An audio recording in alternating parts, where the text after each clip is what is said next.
السلام علیکم بچوں، آج ہم اردو کا سبق نمبر 4 پڑھیں گے، بابائے اردو ڈاکٹر مولوی عبدالحق صاحب۔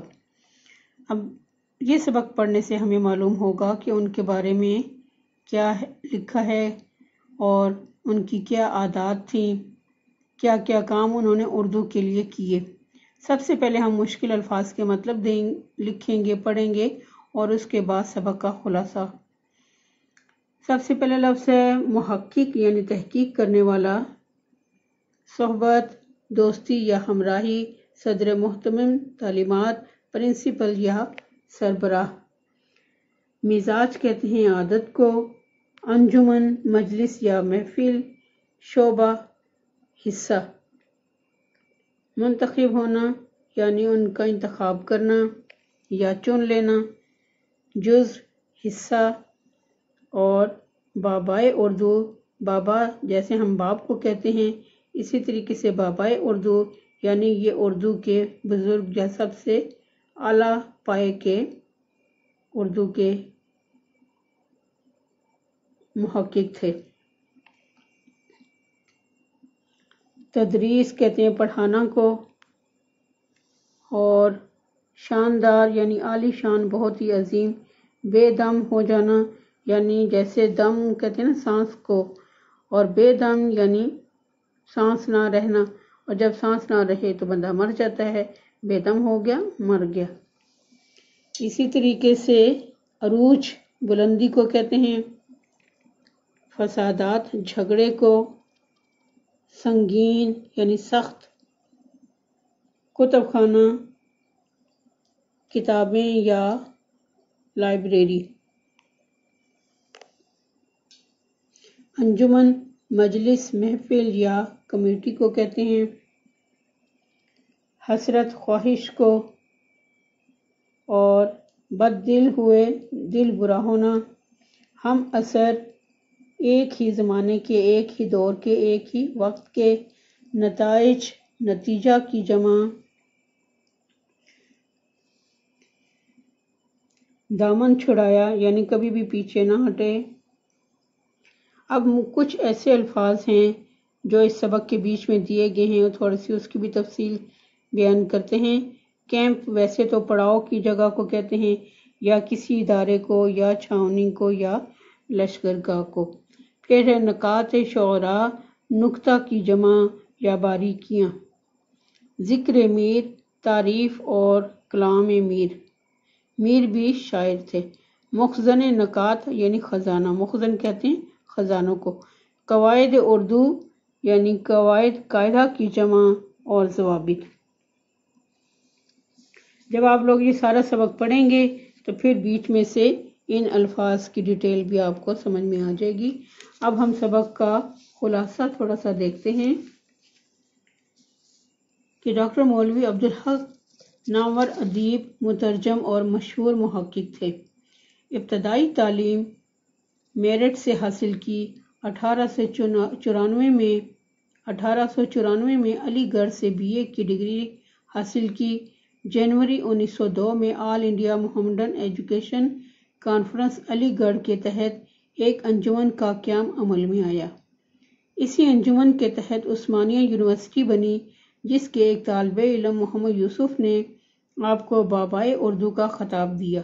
اب یہ جو بابائے اردو کا خطاب تھا، یہ انہی کے شاگرد نے ان کو دیا کہ ان کو ان سے زیادہ، یعنی اس طالب علم کو مولوی عبدالحق صاحب سے زیادہ کوئی بھی لائق فائق یا مترجم یا محقق نظر نہیں آیا، جو کہ بعد میں نہایت ہی مشہور ہوا، یعنی یہ لفظ مشہور ہو گیا اور آپ کے نام کا حصہ بن گیا۔ پاکستان بننے کے بعد ہندو مسلم فسادات بڑھنے لگے، جس کی وجہ سے انجمن کو نقصان پہنچا، اور اس انجمن کو اور اس کا قیمتی کتب خانہ برباد ہوا، اور 1-2 کارکن بھی شہید ہوئے۔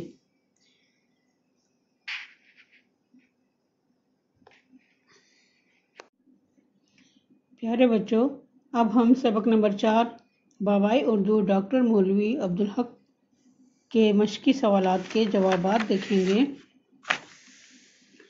سوال نمبر 1 ہے مولوی عبدالحق کب اور کہاں پیدا ہوئے؟ مولوی عبدالحق بڑے ادیب، مترجم اور مشہور محقق تھے۔ آپ 20 اپریل 1870 میں ہندوستان کے ضلع میرٹھ کے علاقے باپڑ میں پیدا ہوئے۔ دوسرا سوال ہے سر سید احمد خان کی شخصیت کا مولوی عبدالحق پر کیا اثر ہوا؟ سر سید احمد خان کی آزاد خیالی اور روشن دماغی کا مولانا کے مزاج پر گہرا اثر پڑا۔ 1895 میں حیدرآباد کے ایک اسکول میں ملازمت اختیار کی اور اس کے بعد صدر محتمم تعلیمات یعنی پرنسپل یا سربراہ ہو کر اورنگ آباد منتقل ہو گئے۔ سوال نمبر 3 ہے اردو زبان کی ترقی کے لیے مولوی عبدالحق کی خدمات بیان کریں۔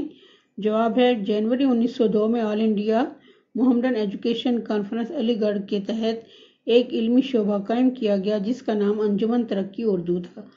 مولانا شبلی نعمانی اس کے پہلے سیکرٹری تھے جبکہ مولوی عبدالحق 1912 میں اس کے چوتھے سیکرٹری بنے یا منتخب ہوئے۔ انہوں نے بہت جلد انجمن ترقی اردو کو ایک فعال ترین علمی ادارہ بنا دیا۔ حیدرآباد دکن کی عثمانیہ یونیورسٹی انجمن ہی کی کوششوں سے قائم ہوئی۔ اس ادارے کے شعبہ دارالترجمہ نے 1,00,000 سے زائد جدید علمی، فنی اور سائنسی اصطلاحات کا اردو ترجمہ کیا۔ 1935 میں جامعہ عثمانیہ کے ایک طالب علم محمد یوسف نے انہیں بابائے اردو کا خطاب دیا جس کے بعد یہ خطاب اتنا مقبول ہوا کہ ان کے نام کا جز بن گیا یعنی حصہ بن گیا۔ سوال ہے مولوی عبدالحق نے انجمن کا دفتر حیدرآباد سے دلی منتقل کیوں کیا؟ جواب ہے مولوی عبدالحق اورنگ آباد کو چھوڑ کر دلی چلے گئے اور ساتھ ہی انجمن کا دفتر حیدرآباد سے دلی منتقل کر دیا گیا یعنی حیدرآباد سے دلی ٹرانسفر کر دیا گیا دفتر کو، کیونکہ دلی ملک کا صدر مقام تھا۔ ملک کے بارے میں سارے فیصلے یہیں ہوتے تھے۔ ان دنوں تحریک پاکستان اپنے عروج پر تھی۔ مولوی صاحب اس تحریک میں اردو زبان کی حفاظت کے حوالے سے شامل رہے۔ آگے ہے سوال بابائے اردو کی کون سی حسرت ان کے مرنے کے بعد پوری ہوئی؟ یعنی کون سی ایسی خواہش تھی جو ان کے مرنے کے بعد پوری ہوئی، زندگی میں نہیں ہو سکی؟ جواب ہے مولوی عبدالحق نے انجمن کے دفتر کی عمارت میں اردو کالج کی بنیاد رکھی۔ اس کالج میں تمام مضامین اردو میں پڑھائے جانے لگے۔ طلبہ تمام مضامین کے پرچے بھی اردو زبان میں حل کرتے تھے۔ جب اس کالج کے نتائج سامنے آئے تو سرکاری و غیر سرکاری حلقوں نے اس بات کو تسلیم کیا کہ اگر اردو کو ذریعہ تعلیم بنا دیا جائے تو اس طرح بہتر نتائج حاصل کیے جا سکتے ہیں۔ اس کامیاب تجربے کے بعد مولوی صاحب کے دل میں اس کالج کو اردو یونیورسٹی بنانے کی حسرت جاگی یعنی خواہش پیدا ہوئی۔ یہ حسرت ان کی زندگی میں تو پوری نہ ہوئی مگر بعد میں اس کالج کو وفاقی اردو یونیورسٹی کا درجہ مل گیا۔ وفاقی اردو یونیورسٹی کا ایک کیمپس وفاقی دارالحکومت اسلام آباد میں قائم ہے یعنی کہ پاکستان میں اب بن گئی ہے۔ پھر حکومت پاکستان نے مولوی عبدالحق کی خدمات کو کس طرح سراہا یعنی ان کی خدمات کے صلے میں ان کو اعزاز دیا گیا؟ تو اس کا جواب ہے آپ کی خدمات کے اعتراف میں 23 مارچ 1949 کو حکومت پاکستان نے آپ کو صدارتی اعزاز برائے حسن کارکردگی عطا کیا یعنی 1959 میں حکومت پاکستان نے صدارتی اعزاز برائے حسن کارکردگی عطا کیا۔ یہ تو تھے سوال جواب۔ اس کے بعد ہے اگلا درج ذیل اقتباس ڈاکٹر مولوی حق کی تحریر نام دیو مالی سے لیا گیا ہے۔ اسے پڑھیں اور نیچے دیے گئے سوالات کے جوابات دیں۔ اب آپ نے یہ پیراگراف پہلے خود پڑھ لینا ہے اور اس کے بعد یہ سوالات ہیں۔ نام دیو مالی اپنے پودوں اور پیڑوں کی دیکھ بھال کس طرح کرتے تھے؟ پھر ہے قحط کے دوران میں نام دیو مالی نے پودوں کو کس طرح ہرا بھرا رکھا؟ پھر ہے نام دیو نے انعام لینے سے کیوں انکار کیا؟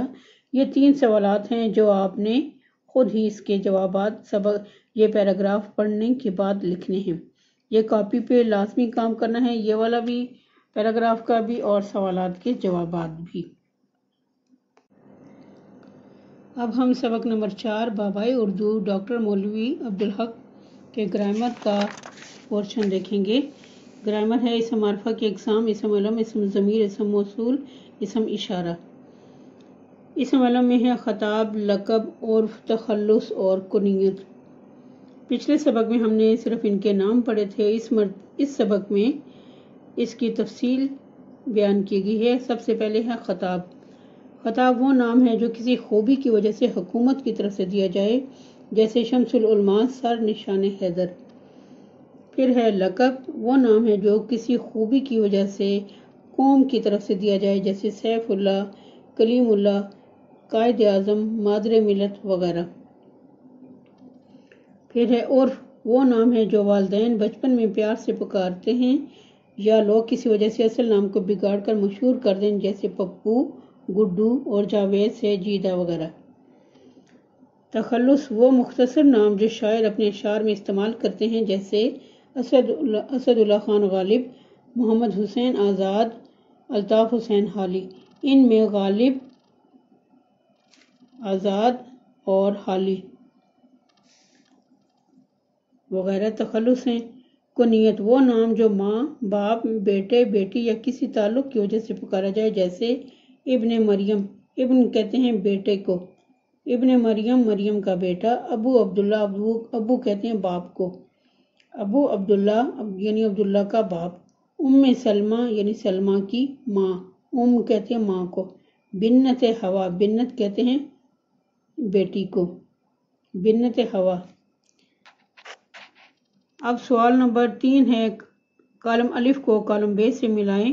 کالم الف میں ہے ذوق، سر، شاعر مشرق ابن مریم اور اچھو۔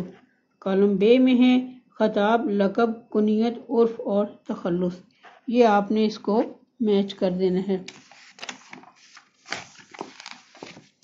اس کے بعد سوال نمبر 3 ہے، درج ذیل فقرات میں سے درست اور غلط کی نشاندہی کریں اور غلط فقرات کو درست کر کے لکھیں۔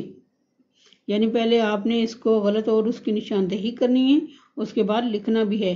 اگر کبھی امتحان میں ایسا سوال آ جائے کہ درست اور غلط کی نشاندہی کریں اور غلط فقرات کو درست کر کے لکھیں، تو پہلے تو آپ نے یہ پتہ ہونا چاہیے کہ یہ غلط ہے یا ٹھیک ہے۔ جیسے پہلا ہے مولوی عبدالحق کراچی میں پیدا ہوئے، اب آپ کو پتہ ہونا چاہیے یہ صحیح تھا یا غلط، پھر اس کے بعد دوبارہ صحیح کر کے لکھیں۔ مولوی عبدالحق کو بابائے اردو کا خطاب جامعہ عثمانیہ کے ایک طالب علم محمد یوسف نے دیا، جی ہاں ٹھیک ہے یہ۔ پھر ہے ڈاکٹر مولوی عبدالحق نے اردو کی خدمات کے لیے تمام زندگی وقف کر دی تھی، یہ بھی ٹھیک ہے۔ پھر اس کے بعد ہے مولوی عبدالحق انجمن ترقی اردو کے پہلے سیکرٹری منتخب ہوئے، نہیں یہ غلط ہے، یہ تو چوتھے تھے۔ پھر ہے حکومت پاکستان نے مولوی عبدالحق کی خدمات کے صلے میں نشان حیدر پیش کیا، نہیں انہوں نے کیا کیا تھا،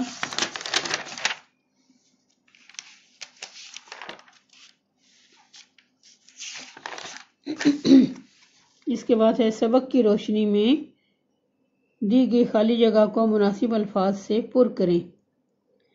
اب ہے یہ آپ نے اس کو پر کرنا ہے۔ سبق پڑھنے کے بعد آپ کو اندازہ ہو جائے گا کہ پہلے جملے میں آپ نے کیا لکھنا ہے، دوسرے میں کیا، تیسرے میں کیا۔ بابائے اردو مولوی عبدالحق بہت بڑے ادیب، مترجم اور مشہور محقق تھے۔ مولوی عبدالحق نے 1895 میں حیدرآباد میں ایک سکول میں ملازمت کی۔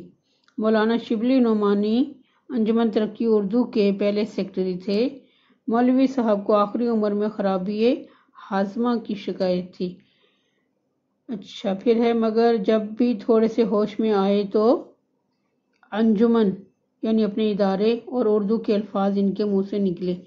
اس کے بعد ہے سوال نمبر 6 ہے، درج ذیل پیراگراف کو غور سے پڑھیں اور نیچے دیے گئے سوالات کے جوابات اپنی کاپی پہ لکھیں۔ جب آپ یہ پیراگراف پڑھ چکیں گے تو اس کے سوالات ہیں، مولوی عبدالحق کی سفر کے دوران میں کیا مصروفیات ہوتی تھی۔ جب یہ پیراگراف پڑھیں گے آپ لوگ تو خود آپ کو آئیڈیا ہو جائے گا۔ پھر بے ہے مولوی عبدالحق کی صحت کا راز کیا تھا، یعنی وہ کیا کرتے تھے، میلوں ٹہلتے رہتے تھے، یہ روزانہ باقاعدگی سے ٹہلتے، بہت بوڑھے ہو گئے تھے مگر روزانہ 3 زینے اترتے چڑھتے، یعنی سیڑھیاں پھر بھی چڑھتے تھے۔ سیڑھیاں چڑھنا اور اترنا ایک مشقت کا کام ہے، جو بندہ یہ کر لیتا ہے تو سمجھیں کہ وہ صحت مند ہے۔